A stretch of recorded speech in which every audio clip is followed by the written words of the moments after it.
Mengatakan Pak Jokowi itu orangnya sederhana, termasuk sederhana dalam cara berpikirnya.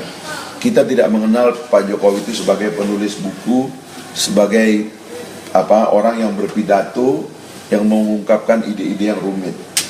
Sehingga fokus beliau itu lebih pengen kerja, pengen menyelesaikan masalah dengan cara beliau ya, dengan latar belakang ilmu bisnis dan dia sebagai pengusaha begitu. Padahal politik itu kan lebih rumit. Politik itu perlu pidato, perlu bicara, perlu ide, perlu ideologi, perlu logika, ya kan, dan seterusnya lah gitu. Makanya kalau di negara-negara demokrasi, presiden itu bicara di depan istana setiap hari, bahkan berdebat dengan wartawan untuk meyakinkan bangsanya gitu. Nah, karena Pak Jokowi tidak melakukan itu, sementara politik ini tambah eskalatif gitu, orang-orang di sekitar presiden tuh mau menghibur presiden dengan caranya masing-masing. Itu yang saya lihat terjadi ya. Mohon maaf, misalnya Kapolri kebablasan. Dalam cara menghibur presiden tuh kebablasan ya. Saya tahu ada banyak juga pejabat lain kebablasan dalam cara menghibur presiden. Kemudian tim sukses yang mendapat jabatan di BUMN ya, di tempat lain, kalau anggota DPR saya mungkin tidak persoalkan ya, tapi yang mendapat jabatan di lembaga eksekutif gitu ya, itu kemudian mengentertain dan menghibur presiden dengan caranya masing-masing. Nah, menurut saya ini merugikan kita dan ini bukan cara manajemen politik yang baik ya. Ini cara manajemen politik yang buruk sekali ya.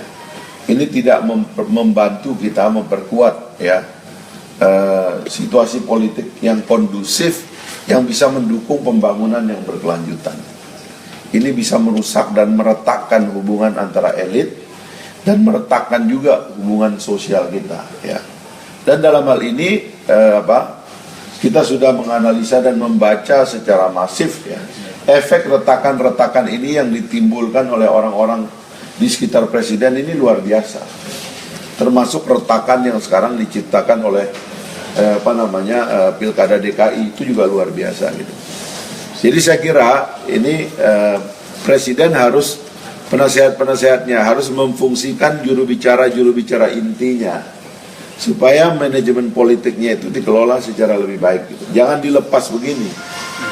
Saya kira ini bahaya sekali. Artinya koordinasi internal mereka sendiri yang seperti itu sehingga menimbulkan gejolak-gejolak. Jelas lah ya, ini saya juga nggak tahu nih presiden lagi bicara apa, bagi tugasnya dengan wapres apa, Menko Polkamnya siapa ya, dan seterusnya. Itu saya nggak terlalu mengerti ya, karena tidak ada setiap hari. Kalau istana itu coba lihat ya, ini kita ngambil White House saja lah sebagai contoh demokrasi yang dianggap paling matang, paling tua lah gitu ya. White House di Amerika Serikat, tiap hari itu ada kesibukan di depan Biro Pers Gedung Putih itu. Presiden selalu datang tiap hari dan berbicara kepada wartawan, berdebat ya. Apalagi di masa Obama kemarin itu contoh paling perfect gitu. 10 tahun itu dikelola ya, kira-kira 10 tahun atau 8 tahun Obama itu mirip 10 tahun waktu masa Pak SBY itu. Karena Pak SBY juga relatif sering berbicara dengan pers dan berkomunikasi. Nah, ini sekarang ini kayaknya tidak ada gitu, juru bicaranya diam, ya kan? Tidak ada yang bisa mewakili presiden secara penuh. Ya, saya lihat wapres juga mulai diam. Ya.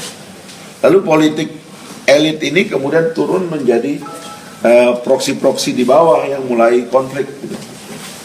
Nah, saya kira ini presiden harus waspada, jangan sampai retakannya ini membuat politik kita tidak kondusif, berefek kepada ekonomi kita yang tidak kondusif. Dan jangan lupa ya, kalau kita politik saja tidak ada masalah, tapi kalau sudah turun ke masalah ekonomi menjadi persoalan perut, itu tidak terkendali keadaan kita. Saya kira itu.